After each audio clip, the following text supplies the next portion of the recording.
comedy. You're trying to control her. But we were told self-stimming is good. It eventually calms them. Self-stimming? Yes, self-comforting. Self-stimulation, rocking, spinning, rolling on the floor, Well, flapping. I think spinning is good. And rolling, too. Self-stimulation does seem to eventually calm the nervous system. It can be a way to compensate for not being held. Being held by another person is scary, but rolling or being held by surfaces produces the calming effect that ordinary children get from a hug. How old's your child? Well, I don't have children. No, I'm autistic. And I need the sensation of being hugged. And I've developed a machine that I get into and hugs me, and I'm different afterwards. I'm more social. Well, I didn't speak until I was 4. Now I have a BA and a master's, and I'm studying for my doctorate. Please don't shout. Please don't shout. Most autistic people are very sensitive to sounds and colors. Overstimulation hurts. You know, people talking too much at once, can cause us to panic. How did you get cured? Well, I'm not cured. I'll always be autistic. My mother refused to believe that I wouldn't speak. And when I learned to speak, she made me go to school. And in school and at home, manners and rules were really important. They were pounded into me. I was lucky. All these things worked for me. Everyone worked hard to make sure that I was engaged. And they knew I was different, but not less. I had a gift. I could see the world in a new way. I could see details that other people were blind to. My mother pushed me to become self-sufficient. I worked summers in my aunt's ranch, went to boarding school and college. Those things were uncomfortable for me at first, but they helped me to open doors to new worlds. Excuse me, please, but we want to hear everything. Yeah. My name is Grandin. I'm not like other people. I think in pictures, and I connect them.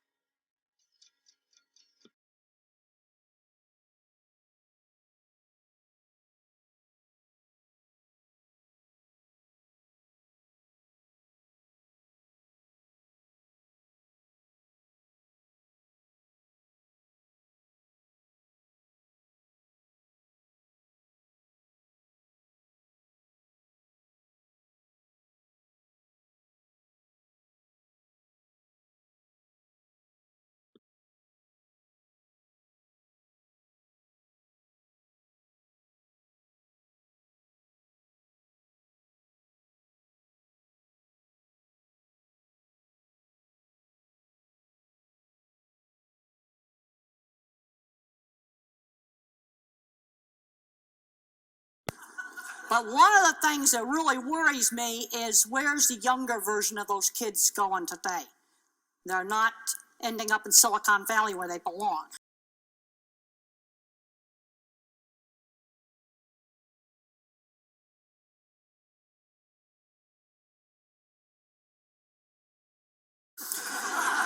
Poor, scared girl, a great expert. When she's actually told the head of the United Nations straight out, why should she even bother learning facts? And what is the point of learning facts when the most important facts clearly means nothing to our society?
wanted to first get your thoughts on Greta Thunberg and her address to the United Nations. I wasn't impressed with her address. I think that she's basically a teenager who has had no life's experiences. She's actually voicing what other people have put into her head. Those of you old enough to remember Beatlemania or the Bay City Rollers, or perhaps more recently the Beliebers, you'll know that teenagers can get a little hysterical. Usually it happens in a crowd, but sometimes it can happen on a podium.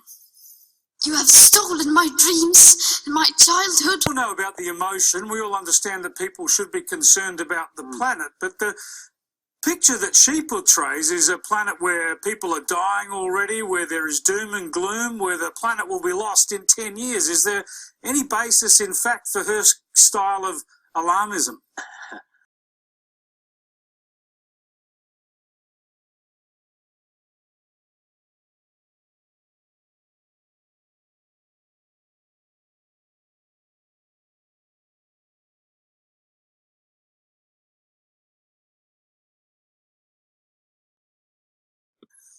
Well, I think she's got a very simple message and she cuts through. But unfortunately, in this area, there's often a wide gulf between the science and the politics. And what we're really seeing playing out with Greta Thunberg and a lot of the theatre is the politics rather than the science. One of the things I learned very early on, because I wasn't that social, is I had to sell my work and not myself. And the way I sold livestock jobs is I showed off my drawings, I showed off pictures of things. Another thing that helped me as a little kid is, boy, in the 50s you were taught manners. You were taught you can't pull the merchandise off the shelves in the store and throw it around.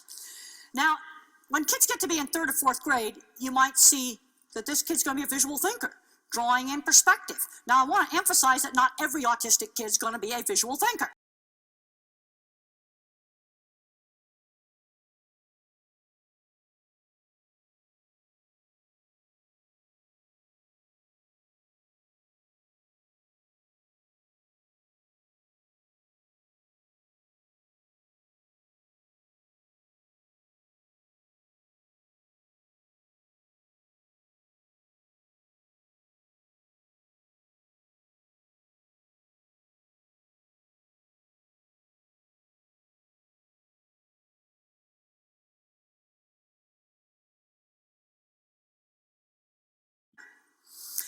Now, I had this brain scan done several years ago, and I used to joke around about having a gigantic internet trunk line going deep into my visual cortex. This is tensor imaging, and my great big internet trunk line is twice as big as the controls. The red lines there are me, and the blue lines are the sex and age-matched control. And there I got a gigantic one, and the control over there, the blue one, has got a really small one. And some of the research now is showing that people on the spectrum actually think with primary visual cortex. Now, the thing is, the visual thinker is just one kind of mind. You see, the autistic mind tends to be a specialist mind, good at one thing, bad at something else. And where I was bad was algebra. And I was never allowed to take geometry or trig. Gigantic mistake. I'm finding a lot of kids that need to skip algebra, go right to geometry and trig. Now, another kind of mind is the pattern thinker. More abstract. These are your engineers, your computer programmers. Now, this is pattern thinking. That praying mantis is made from a single sheet of paper. No scotch tape, no cuts, and there in the background is the pattern for folding it. Here are the types of thinking. Photorealistic visual thinkers like me. Pattern thinkers, music and math minds. Some of these oftentimes have problems with reading. You also will see these kind of problems with kids that are dyslexic. You'll see these different kinds of minds. And then there's a verbal mind. They know every fact about everything. Now, another thing is the sensory issues. I was really concerned about having to wear this gadget on my face. And I came in half an hour beforehand so I could have it put on and kind of get used to it. And they got it bent so it's not hitting my chin. But sensory is an issue. Some kids are bothered by fluorescent lights. Others have problems with sound sensitivity. You know, it's going to be variable. Now, visual thinking gave me a whole lot of insight into the animal mind, because think about it, an animal's a sensory-based thinker, not verbal. Thinks in pictures, thinks in sounds, thinks in smells. Think about how much information there is there on the local fire hydrant. He knows who's been there, when they were there, are they friend or foe, is there anybody he can go mate with? There's a ton of information on that fire hydrant. It's all very detailed information. And looking at these kind of details gave me a lot of insight into animals. Now, the animal mind, and also my mind, puts sensory-based information into categories.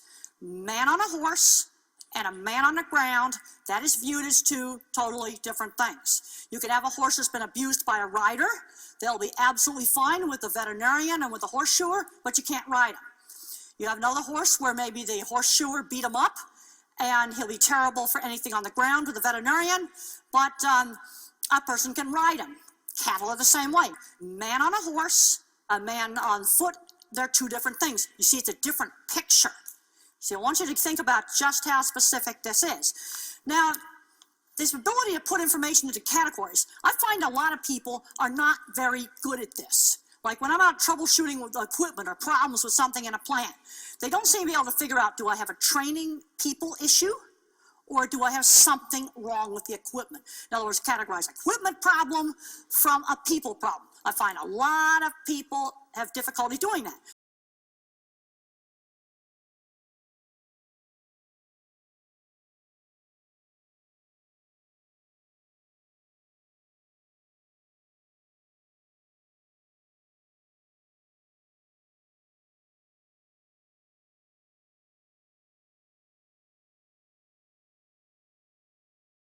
And what you see in the political front is people cherry pick the worst possible case scenarios, exaggerate them a bit, and then catastrophize.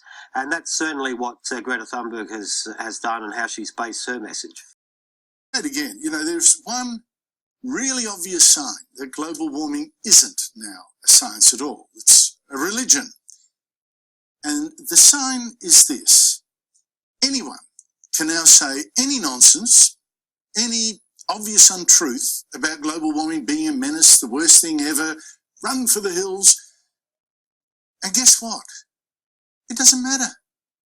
The facts don't matter. I'm wondering now, I mean, why do I bother spending hours each day checking the facts for you, fact-checking all those frauds and fakes we now see all around us? You know, those people frightening the children with their fake scares, the end of the world, or filling whole news programs with fake news. I mean, what difference does any of that fact-checking make? I mean, what difference do facts make? Even the smartest, the most successful people you see wandering around, they just believe exactly what they want to believe. The craziest stuff, it doesn't matter.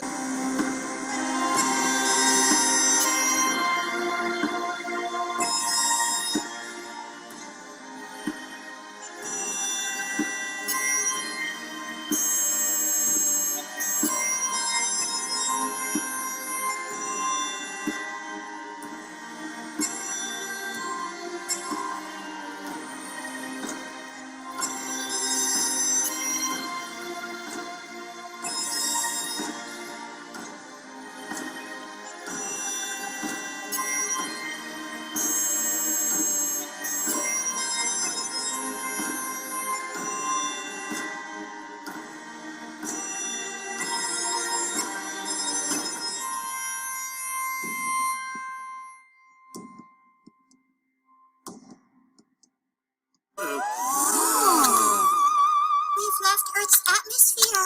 Prove it. Are we there yet? Are we there yet? Are we there yet? Welcome, humans. There is nothing to fear. I am Kang the Abductor. What's the? This isn't Halloween.